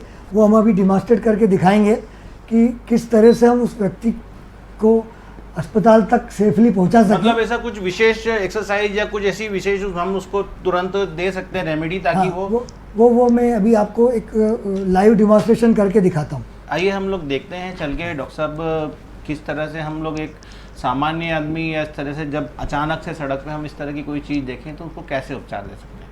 अभी जैसे संजय जी ने बताया कि यंग लोगों में अचानक इनके कुछ परिचित जो हैं उनको हार्ट अटैक आया और डेथ हो गई। घर में सब लोग खड़े रहे, देखते रहे कि क्या करें, भाग रहे हैं, दौड़ रहे हैं इधर से उधर। पर यदि CPR, कार्डियोपल्मोनरी रिससिटेशन, वो यदि व्यक्ति को आता है तो ऐसे व्यक्ति जिनकी सडनली हृदयघात हुआ है उनकी जान बचाई जा सकती है। तो CPR में हमको करना क्या है, सबसे पहले जो व्यक्ति बेहोश होकर गिरा है या जिसको कुछ हुआ है उसकी हम 3 अंगुलियों से गर्दन के यहाँ अंगुली लगा के और पल्स चेक करेंगे। यदि इसको कैरोटिड पल्स बोलते हैं, यदि कैरोटिड पल्स नहीं आ रही है, इसका मतलब व्यक्ति की हार्ट की धड़कनें बंद हो गई हैं, तो हमें हार्ट की धड़कनें शुरू करना पड़ेगी। तो हम हार्ट की धड़कनें शुरू करने के लिए CPR शुरू करेंगे। दोनों निप्पल के बीच में जो हड्डी है उसको हम स्टर्नम बोलते हैं। उस स्टर्नम पे एक हथेली रखना, उसके ऊपर दूसरा हाथ रखना। हाथ की जो कोहनियाँ हैं ये मुड़ना नहीं चाहिए, कोहनियाँ नहीं मुड़े और हमें अब दबाव शुरू करना है। देखिए, हमने एक बार जोर से दबाया तो वापस कुछ देर के लिए हाथ धीरा छोड़ना है, ताकि जो दबाया है हमने वो वापस खुले, उसमें हवा अंदर जाए और हार्ट पंपिंग कर सके। तो ये इस तरह से हमको 30 बार दबाना है। 30 बार दबाने के बाद में सिर को नीचे लेना है, मुंह को खोलना है और एक बार जोर से सांस देना है। सांस जो देना है उस सांस से हमको ये देखना है सांस देते समय कि ये चेस्ट ऊपर उठ रहा है कि नहीं उठ रहा है, मतलब हमारी हवा अंदर गई कि नहीं गई। एक बार फिर से सिर को नीचे करना है, टिल करना है, जबड़े को हाथ लगा के मुंह को खोलना है और मुंह से तेज सांस देना है, 1 सेकंड तक देना है। ये सांस हमको 1 सेकंड तक देना है। ये सांस देने के बाद में फिर से 30 बार ये चालू करना है। इस तरह से सांस देते हुए और हृदय को धड़कन देते हुए हम इंतज़ार कर रहे हैं कि एम्बुलेंस आ रही है या कोई मेडिकल एड मिलने की सुविधा। यदि एक आदमी करते करते थक जाए तो जो साथ में खड़े हैं वो दूसरा आदमी चालू कर दे, क्योंकि ये प्रोसेस हो सकता है कि घंटे भर तक करना पड़े। एम्बुलेंस आएगी, पेशेंट को लेके जाएगी, अस्पताल पहुंचेगा। जब तक अस्पताल में सारी सुविधाएं नहीं मिले तब तक हमें उसके हार्ट को चालू रखना है, क्योंकि यदि हार्ट ये बंद रहा तो 2 से 3 मिनट में बॉडी में सर्कुलेशन बंद हो जाएगा। आपने अभी 30 बार बोला, 30 बार करा, फिर 1 सेकंड मुंह से सांस दी, फिर 30 बार करा, 1 सेकंड मुंह से सांस दी, 30 बार दबाया, मुंह से सांस दी। तो मुंह से सांस देना भी ज़रूरी है और 30 बार दबाना भी ज़रूरी है। तो 30 बार दबाया, मुंह से सांस दी। ये प्रोसेस लगातार चलता रहेगा जब तक कि या तो व्यक्ति की धड़कनें वापस आ जाए, वो उठ के बैठ जाए, या फिर एम्बुलेंस आ जाए, या हम किसी अस्पताल उसको लेके चले जाएं। तब तक हमें उसे ज़िंदा रखना है जब तक कि उसको प्रॉपर इलाज आगे नहीं मिल जाए। हार्ट की जहाँ तक बात चल रही है तो कई हमारे बुद्धिजीवी मित्र या कई वरिष्ठ मित्रों के मुंह से हमने ये सुना है कि सब 1 पैक शराब लेंगे, 2 पैक शराब लेंगे तो आपको कोई प्रॉब्लम नहीं होगी, आपको हार्ट की समस्या नहीं आएगी। ये एक कई लोग इसको मेडिसिन बताते हैं और बड़ा गर्व महसूस करते हैं। तो मैं आपसे जानना चाहता हूँ सर पंचोले साहब कि ये क्या सच्चाई है इसमें कुछ, या लोग खाली बस बहाना है? नहीं, ये सच्चाई नहीं है। जो शुरू में जो कई स्टडीज आई थी उसमें ये बताया गया था कि mild to moderate amount of alcohol, यानी जो एक कम मात्रा में जो अल्कोहल है, it is good for heart. पर इसके बाद में फिर एक इंटर हार्ट स्टडी आई थी, उसमें ये बताया गया था कि जो small amount of alcohol is good for heart for American, Europeans and other countries. South Asians के लिए वो वहाँ का क्लाइमेट इतना है, वो ठंड इतनी होती है, वो नुकसानदायक है। साउथ एशियंस के लिए even small amount of alcohol also danger. तो फिर अभिमत ये हुआ इसके लिए कि साउथ एशियंस के लिए alcohol is not good. Large amount of alcohol, जैसे moderate to severe amount of जो अल्कोहल कंजम्पशन रहता है, वो हानिकारक होते हैं। उनसे ब्लड प्रेशर बढ़ सकते हैं, हृदय की गति अनियमित हो सकती है, हृदयघात की संभावना बढ़ सकती है, हार्ट के फंक्शन पुअर हो सकते हैं। ये सारी संभावना रहती है जिनके लार्ज अमाउंट अल्कोहल जो रहते हैं। तो माइल्ड अमाउंट ऑफ अल्कोहल जो है, वो जो है रिकमेंडेशन था उसमें पहले, अमेरिकन हार्ट एसोसिएशन ने भी रिकमेंड किया था शुरू में। पर अभी जो स्टडी जो मैंने बताया उसके हिसाब से साउथ एशियंस, जिसमें हमारा कंट्री भी आता है, इज नॉट गुड। तो वहाँ पे -6 और -2 और -1 का टेम्परेचर होता है, हमारे यहाँ 45 डिग्री का टेम्परेचर होता है। काफ़ी तो ये अपने दर्शकों को मैसेज है सर, से नो टू अल्कोहल। सर एक आज की युग में जो एक तनाव में हम लोग जी रहे हैं, एक स्ट्रेस लेके जीते हैं हम लोग। हमारी जो दिनचर्या होती है, आपने काफ़ी अच्छा बताया खाने पीने को लेके, लेकिन एक हमारा जो रूटीन लाइफस्टाइल है कि सुबह उठना है, एक 8 बजे उठना है, 9 बजे उठना है, तुरंत तैयार होना है, ऑफिस जाना है, ऑफिस में अपने दिन भर के वर्क का एक हेडक होता है, एक उसके बाद स्ट्रेस होता है, कॉम्पिटिशन्स इतनी होती हैं, फिर ये सब चीज़ें सर कब तक आदमी रोकेगा? तो हार्ट पेशेंट होना ही है फिर तो आदमी को। संजय जी देखिए, तनाव तो आज भी हैं और पहले भी थे। आज की तारीख में तनाव अधिक होने के कई कारण हो गए हैं, क्योंकि व्यक्ति हर तनाव, पहले तो ये देखिए कि तनाव पैदा कहाँ से होता है। पहली चीज़ पारिवारिक समस्याएं, आर्थिक समस्याएं, जॉब से रिलेटेड समस्याएं, इसके अलावा डर से तनाव पैदा होता है, और जो कंपटीशन की एक भावना है उससे तनाव पैदा होता है। कई सारे फैक्टर्स जो हैं तनाव को पैदा करते हैं। और ये तनाव है क्या चीज़? ये तनाव है कि जब हमारा मनोविज्ञान हमारे शरीर के अंगों को नुकसान पहुंचाने लगे, उसको हम कहते हैं कि भाई तनाव है। और ये किसी न किसी न्यूरोकेमिकल्स से, न्यूरोट्रांसमीटर्स से, ये शरीर के केमिकल्स और हार्मोन्स के माध्यम से ये जो है हमारे शरीर के अंगों पर प्रभाव पड़ता है।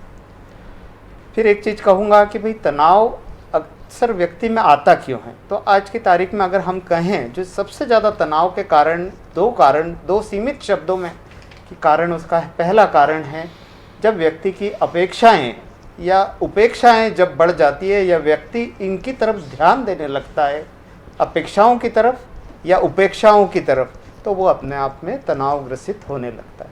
अपेक्षाएं मतलब कोई कार्य ऐसा होना था, नहीं हुआ, एग्ज़ाम में पास नहीं हो पाए, अच्छे नंबर नहीं मिल पाए, टारगेट अचीव नहीं कर पाए, समय पर नहीं पहुंच पाए, ये कई कारण हो गए हैं। तो कहने का मतलब, और इस तनाव को ठीक करने के लिए हार्ट के लिए कुछ बातें ज़रूर बताई गई हैं। उसमें योगा और मेडिटेशन ज़रूर हार्ट के लिए एक फ़ायदेमंद चीज़ होती है। योगा 10 मिनट ज़रूर करना चाहिए। कुछ आसन होते हैं योगा के, विशेषकर प्राणायाम जो होते हैं काफ़ी फ़ायदा करता है हार्ट की बीमारी वालों को। और मेडिटेशन आपके मन के आंतरिक विचारों को रोकता है। तो ये एक बहुत ही इम्पॉर्टेंट बिंदु है कि तनाव को, हार्ट डिजीज़ की रोकथाम के लिए ज़रूर इस बात को ध्यान करना चाहिए। और वर्तमान युग में जो तनाव बढ़ गया है उसका सिर्फ एक ही हल है कि हर व्यक्ति अपने आप में ये सोचे कि लाइफ में तो टेंशन ही टेंशन है, फिर भी लबों पे मुस्कान हो। और जब जीना हर हाल में है तो मुस्कुरा के जीने में क्या नुकसान है। अगर आदमी ने इतना सोच लिया तो वो आदमी अपने तनाव को काफ़ी कुछ हद तक कम कर सकता है। मतलब हम जो सुनते हैं आमतौर पे कि दिल की सुने कि दिमाग की सुने, तो दिल और दिमाग दोनों के बीच में हमको सामंजस्य बिठा के रखना पड़ेगा। दिल की सुने लेकिन दिमाग की सुने, दिमाग को रिलैक्स करने के लिए दिल की सुने, दोनों को सामंजस्य बना के रखें। सर चलते चलते आखिरी में एक प्रश्न बड़ा सुनने में आता है कि 6 तरह के एस होते हैं जो हृदय की बीमारियों में विशेष ध्यान रखने के होते हैं। सर वो किस तरह से क्या होते हैं? जो ये देखा गया है कि जो प्रमुख कारण होते हैं हृदयघात के, वो उसमें S for salt, S for sugar, S for saturated fat, S for smoking, S for sedentary lifestyle and S for stress. तो उनको अपने को से नो टू 6 वही जो हम लोग prevention of heart attack. Sir आखिरी प्रश्न सर गुप्ता साहब आपसे मैं पूछ रहा हूँ कि इंदौर जैसे आजकल मेडिकल हब होता जा रहा है और हम लोग इंदौर से जैसे पूरे मध्य प्रदेश में हमारे दर्शक देख रहे हैं, और आम तौर पे छोटे शहरों में इतनी फैसिलिटीज़ नहीं होती हैं या कई बार हार्ट की बड़ी प्रॉब्लम होती है, तो वहाँ के डॉक्टर्स फिर रिकमेंड करते हैं इंदौर के लिए। तो सर इंदौर में ऐसा क्या हो गया है अब जाके कि इतना पूरे मध्य प्रदेश से सारे जो मरीज होते हैं वो इंदौर आते हैं? इंदौर में इतनी क्या फैसिलिटीज़ हैं? देखिए इंदौर में अभी काफ़ी सारे हॉस्पिटल जो हैं प्राइवेट सर, उनमें हार्ट के इलाज की उच्च स्तरीय सुविधाएं मौजूद हैं। जो सब पहले बॉम्बे होता था वो सब अब इंदौर में भी होने लगा। तो छोटी जगहों पे जो डिस्ट्रिक्ट प्लेसेस हैं वहाँ पे क्या होता है, हार्ट का मरीज़ यदि कोई पहुँचा हॉस्पिटल में तो उनके पास सिवा खून का थक्का पिघलाने वाले इंजेक्शन के और प्राइमरी इलाज करने के अलावा बाकी की सुविधाएं नहीं रहती। तो मरीज़ पहुंचा, उसको टाइम से इंजेक्शन लगा दिया, उसके बाद उसकी आगे की एंजियोग्राफी करना है उस पेशेंट में या उसकी एंजियोप्लास्टी करना है, तो वो चीज़ डिसाइड करने के लिए और वो चीज़ का आगे इलाज करने के लिए उसको बड़े शहरों में भेजा जाता है। और चूँकि अभी अपने पश्चिमी मध्य प्रदेश में इंदौर ही ऐसा शहर है जहाँ पे की सारी सुविधाएँ अच्छी तरह से डेवलप्ड हैं, बहुत सारे कारपोरेट हॉस्पिटल्स हैं, और अब तो गवर्नमेंट में भी जो सुपर स्पेशलिटी हॉस्पिटल आया है, अभी तो वो कोरोना के लिए यूज़ हो रहा है, पर आगे जाके वहाँ पे भी एंजियोग्राफी और एंजियोप्लास्टी और हार्ट के ऑपरेशंस वगैरह शुरू हो जाएंगे। मतलब जो स्पेशल उनके लिए कुछ विशेष मशीनें होती हैं वो सिर्फ वो इंदौर में अवेलेबल हॉस्पिटल्स में अवेलेबल हैं। सर काफ़ी अच्छी चर्चा रही आप लोगों से, और दिल का जहाँ तक मामला है तो ये तो सालों तक चलता रहेगा लेकिन फिर भी सर काफ़ी महत्वपूर्ण जानकारी और काफ़ी महत्वपूर्ण ऐसी चीज़ें सीखने को आपसे मिली जो कि आगे हमारे दर्शकों के काम आए। और मैं आप सभी लोगों से अनुरोध करता हूं कि जैसा हमारे वरिष्ठ जो डॉक्टर्स हैं इन्होंने जो हमें सलाह दी है इसको बिल्कुल अपने पास नोट करके रखें। इस प्रोग्राम की YouTube की जो एक वीडियो लिंक है वो अपने पास हमेशा शेयर करके रखें, क्योंकि आज हमारे साथ जो ये डॉक्टर से मैं फिर से आपको कहता हूं कि अगर हम इनके पास जब इनके क्लिनिक में मिलने जाएंगे तो 2 घंटे 3 घंटे पहले हमारा नंबर नहीं आएगा उनसे मिलने के लिए। आज हमारा बड़ा सौभाग्य है कि वो हमारे साथ में जुड़े और हमारे साथ में उन्होंने अपनी अनुभव साझा करे। आने वाले समय में इसी तरह की रोचक और महत्वपूर्ण जानकारियां हम आपके सामने लेके फिर से उपस्थित होते रहेंगे और हमारा प्रयास होगा कि आप लोग स्वस्थ रहें, सुरक्षित रहें और ईश्वर की कृपा सदैव आपके साथ रहे। नमस्कार। नमस्कार।